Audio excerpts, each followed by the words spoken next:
আজকের রেসিপি দেখুন, ছাতু, পোয়াল ছাতু। তো এগুলো আপনারা কে কি নামে জানেন নিশ্চয়ই কমেন্টে জানাবেন। তো চলুন শুরু করা যাক। প্রথমে ছাতুগুলো ভালো করে কেটে ধুয়ে পরিষ্কার করে নিচ্ছি। আর আমি সুন্দর থেকে ছেড়ে দিতে আপনাদের সবাইকে স্বাগত। দেখুন, একটা বড় পেঁয়াজ, আদা, রসুন আর টমেটোটা চলুন ভালো করে কেটে নিই।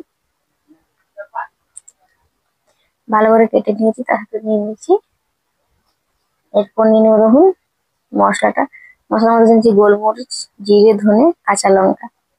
মশলাটা ভালো করে বেটে নিলাম। এবার ছাতুটা দেখুন ভালো করে কেটে ধুয়ে পরিষ্কার করে নিয়েছি। একেবারে এবার চলুন রান্নাতে বসানো যাক। রান্নার জন্য আমি বসিয়ে দিলাম, দিয়ে দিলাম পরিমাণ মতন তেল। তেলটা স্কিপ হয়ে গেছে, কেউ কিছু মনে করবেন না, শুধু তেল দিয়েছি গরম কড়াইয়ের উপর। তেজপাতা, সাথে কোচানো পেঁয়াজ। ছাতুর মধ্যে কিন্তু একটু বেশি করে পেঁয়াজ লাগে, তাই আমি একটা বড় সাইজের পেঁয়াজ দিয়ে দিয়েছি। ভালো করে লাল করে ভেজে নিতে হবে। লাল করে ভাজা হয়ে এলে দিতে হবে আদা রসুনের পেস্টটা। আদা রসুনের পেস্টটা ততক্ষণ অবধি ভেজে নিতে হবে যতক্ষণ না গন্ধ ছাড়ছে। দেখুন ভাজা হয়ে এসছে। এবার কেটে ধুয়ে পরিষ্কার রাখা ছাতুটা দিয়ে দেবো।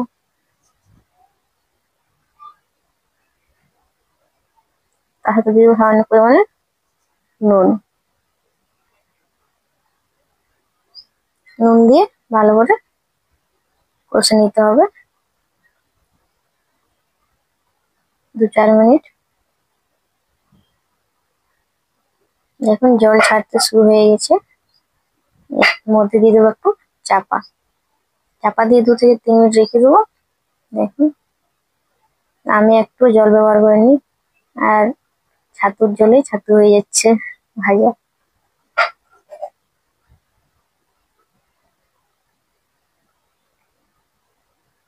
আর আপনারা কে কি পছন্দ করেন, কে কে নিশ্চয়ই কমেন্ট করে জানাবেন। আমার তো ছাতু ভীষণ প্রিয়। এবার বেটে রাখা মশলাটা দিয়ে দেবো।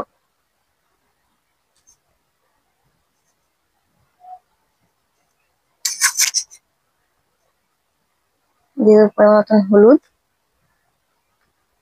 এবার ভালো করে কষে নিতে হবে একটু ধৈর্য ধরে, হাই টু মিডিয়াম জালে।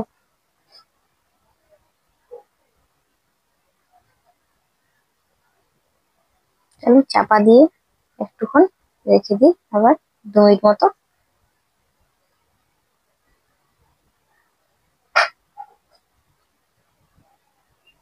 এখন একদম শুকনো শুকনো হয়ে এসছে। বেশিক্ষণ ধরে রাখবেন না, নিচে নিচে লেগে যাবেন, কারণ ছাতু তো নরম, তাই। কালারটাও খুব সুন্দর হয়ে এসছে, আর দেখতেও খুব সুন্দর লাগছে। এবারে দেবো ধনেপাতা গুঁড়ো। আপনারা জিজ্ঞেস করেন দিদি ভাই এটা কেসরি মেথি? না গো, এটা ধনেপাতা গুঁড়ো, যেটা আমি নিজে বানিয়ে রেখেছি যখন ধনেপাতার কম দাম ছিল তখনই। এটা আমারই। তো চলুন হয়ে এসছে, তুলে নিই। তা আপনাদের কেমন লাগলো নিশ্চয়ই জানাবেন। তা আজকে এই অবধি ভিডিওটা। সবাইকে অসংখ্য ধন্যবাদ এই অবধি দেখার জন্য।